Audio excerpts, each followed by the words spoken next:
تو اللہ رب العزت کے پیارے حبیب، حبیب لبیب، طبیبوں کے طبیب، محبوب سبحانی، احمد حمدانی، رونق فرش زمیں، مہمان عرش بری، گل بدن گل فشاں، خوشبو گلستان، سید المرسلین، خاتم النبیین، احمد مصطفیٰ حضرت محمد صلی اللہ علیہ وآلہ وسلم کے سامنے سے ایک جنازہ گزرا تو آپ صلی اللہ علیہ وآلہ وسلم نے فرمایا اسے آرام مل گیا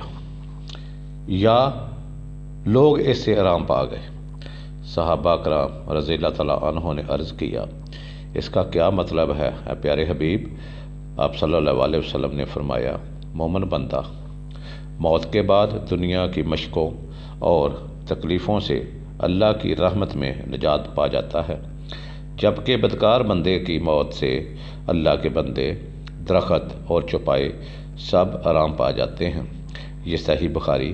اور صحیح مسلم شریف دونوں میں اس حدیث کی تصدیق ہے۔ تو محترم، آپ کو کیا معلوم ہے کہ مرنے والا جس کی مرنے کے بعد وہ کس حال میں ہے، اس نے نجات پائی ہے یا دنیا نے نجات پائی ہے؟ اس لیے ہر مرنے والے کے لیے دعا بہت ضروری ہے۔ تو میری دعا ہے اپنے رب العزت سے کہ اے میرے رب العزت، اے میرے پیارے، اپنے محبوب کے صدقے، حضرت محمد صلی اللہ علیہ وآلہ وسلم کے صدقے اس مرنے والے پر اور ہم سب پر اپنی رحمت فرما، اپنا کرم فرما۔ تجھے واسطہ ہے تیرے پیاروں کا، تجھے واسطہ ہے اہل بیت کا، تجھے واسطہ ہے تیرے پیارے حضرت علی علیہ السلام جو اللہ تیرا شیر ہے اور اللہ کے شیر ہیں،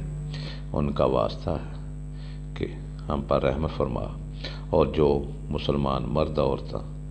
بچے بوڑھے جوان اب تک اس دنیا سے رحلت فرما چکے ہیں، سب کے لیے اپنی رحمت کے دروازے کھول دے، سب پر اپنا کرم کر دے، سب کے تمام صغیرہ کبیرہ گناہ معاف فرما دے، اور ان کو جنت الفردوس میں اعلیٰ سے اعلیٰ مقام عطا فرما دے۔ اے رب العزت ان کو اعلیٰ سے اعلیٰ مقام عطا فرما دے، اپنے حبیب کے صدقے، اہل بیت کے صدقے، اپنے پیاروں کے صدقے، اپنی کبریائی کے صدقے، اپنی بڑائی کے صدقے، اپنی ذوالجلالی کے صدقے، اپنی غفور و رحیمی کریمی کے صدقے سب کو معاف فرما دے، سب پر رحم کر دے میرے مولا، سب پر رحم کر دے، سب کے صغیرہ کبیرہ گناہ معاف فرما دے، آمین ثم آمین۔ والآخر دعوانا الحمدللہ رب العالمین۔ خدا حافظ۔ السلام علیکم ورحمۃ اللہ وبرکاتہ۔